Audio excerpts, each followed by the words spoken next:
K-12 program ihihinto na raw sa school year 2026-2027. Alamin kung fact or fake. Mahigit isang dekada na ang lumipas nang maisabatas ang Republic Act No. 10553 o ang Enhanced Basic Education Act na nagbago sa curriculum ng mga paaralan mula kindergarten hanggang high school. Taong 2018 nang tuluyang maipatupad ang buong K-12 cycle matapos ang graduation ng mga estudyante sa unang batch ng senior high school. Pero matapos ang ilang taon na pinapatupad ito, nagiging usapan ngayon na ihihinto na ito sa susunod na school year 2026-2027. Totoo nga ba ito at dapat paniwalaan ng mga magulang at estudyante? Sagutin natin dito sa Fact or Fake. Alamin mo na kung tama o mali, Kung totoo o hindi. walang peke. DWIZ, Fact or Fake. May kumakalat na Facebook post mula sa account na may pangalang Pasok News na nagsasabing iniaalis na raw ng Department of Education o DepEd ang K-12 program simula sa susunod na school year matapos umano ang careful planning.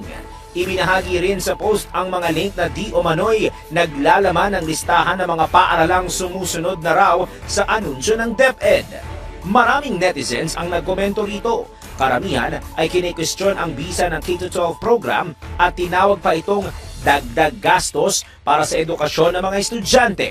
Pero nang aming i-research ang naturang claim, nadiskubre namin na ang K-12 program ay ipinapatupad pa rin sa ilalim ng Republic Act No. 10553 o ang tinatawag na Enhanced Basic Education Act of 2013.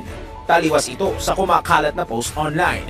Ibig sabihin, wala pang inilalabas na anunsyo ang Department of Education o DepEd tungkol sa pagtanggal o pagbuwag sa sinabing K-12 program.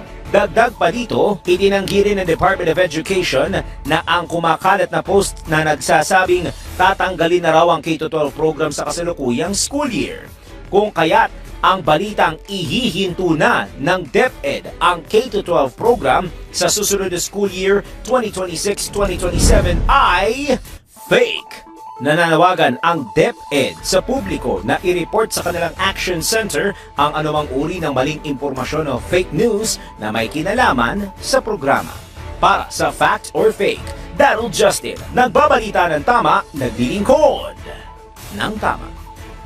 Huwag magpapaloko. Huwag magpapagancho. Huwag magpapaskam. Bawal. Bawal ang piki. DWIZ, Fact or Fake.